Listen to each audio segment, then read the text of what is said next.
A'udhu billahi minash shaitanir rajim. Bismillahir Rahmanir Rahim. Assalamu alaikum wa rahmatullahi wa barakatuhu. My name is Mariam Lemo and welcome to the last of the 3 episodes I promised to share with you on shining your light brightly. Now, in the previous episode, I asked some key questions that would help us look within. Remember the questions? They were: how significant are you to others?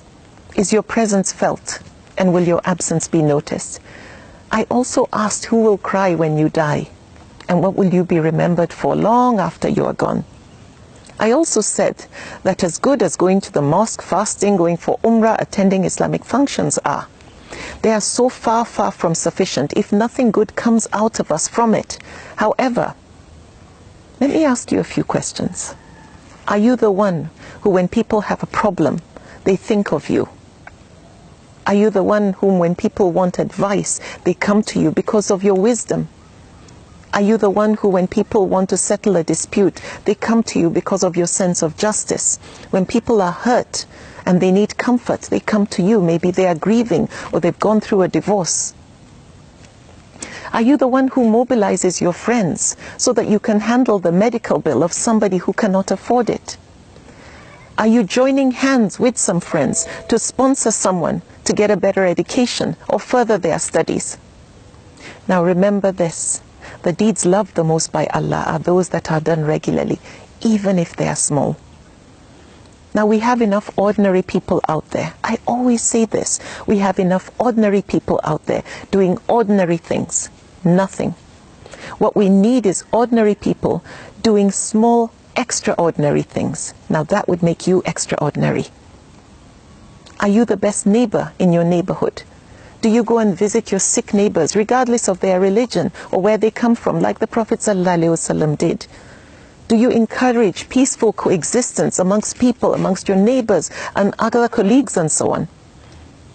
Are you gifted with a voice and you use it to bring people closer to Allah through your recitations or songs or poetry?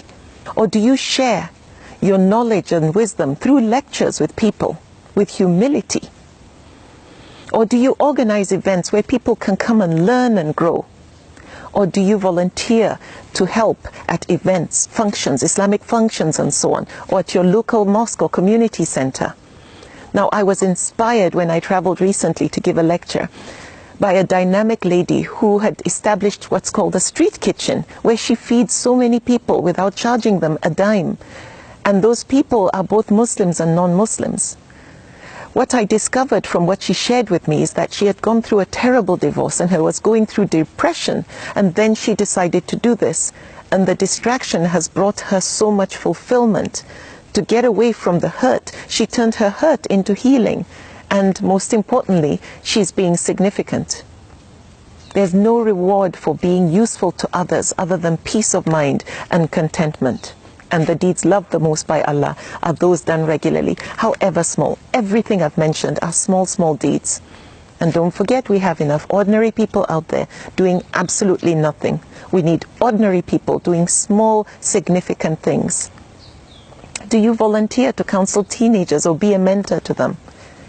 Do you donate your time to give someone who doesn't seem to be too strong academically extra lessons? Do you give your time at an orphanage to read to them or just make them feel like part of a family, feel loved? Or are you somebody who goes and shares stories of everyday heroes through social media or through the media so that we celebrate people for what they do? Are you the one who puts a smile on people's face by telling them, well done? That is being significant. Are you a ray of sunshine for people because of your positive nature? You're optimistic. Or are you the one who silently likes to help the underprivileged who don't know that you are a donor? Or people and birds sit under the shade of a tree, enjoy the fruits and the shade, the coolness and the breeze, and they didn't know you were the one who planted that tree. The deeds loved the most by Allah are those done regularly, even if they are small. In other communities, when people mobilize their local community maybe to clean up litter, or speak up against some form of injustice or abuse, or assist people in times of crisis, or save an animal like a dog from thirst, or a cat that's stuck in a tree. They become heroes. They're on the news. People celebrate them. We also need to celebrate our heroes, people who are doing small, extraordinary things. Do your part in making sure that next time you want to forward a clip or a video, that it's videos that are inspirational, videos that highlight positives in our people, and in general, make sure you don't forward those stupid videos that unfortunately eat away at the fiber of our character. Now, all these things I've mentioned are those deeds that are loved the most by Allah, even though they are small. All these acts are being the most useful. This is Islam in motion. Islam is not as heavy as people make it seem. Now, being a Muslim is a combination of being good and doing good, and forbidding wrong and making sure we enjoin others to do the right thing. Now, acquiring useful knowledge is not our problem. Acquiring knowledge to make us useful and significant, we have access to all of it, and that is not our problem. That is not the challenge we face. It is making sure that we put that knowledge to good use. It is walking the talk, making sure that the input produces the right output. Many have titles before and after their name, and they add degree upon degree to the certificates they already have. However, all that is insignificant if they are not put to good use, if they do not make people benefit from the knowledge and wisdom you have. Let the fertilizer, let the sunlight and the nutrients that go into you produce good fruit. Now, it is a challenge for all of us to be the best and the most useful. Like the Prophet ﷺ said, the best amongst you are those who are the most useful. May Allah give us the strength to be amongst the best and the most useful.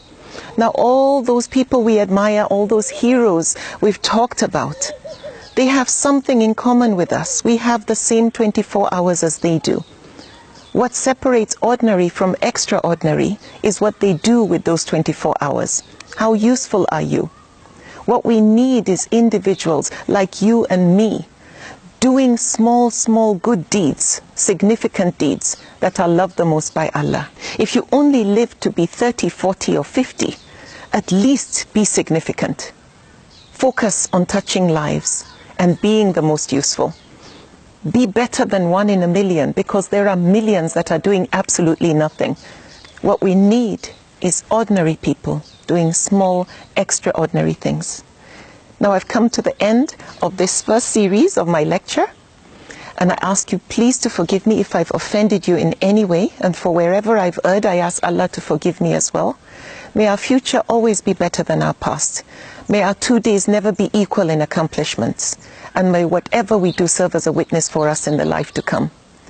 Please watch out for more videos that I will be putting out there, and I pray they will help you grow and learn and strengthen your relationship with Allah, and help you be more significant. If you enjoyed this and any other episode, please pass it forward. Assalamu alaikum.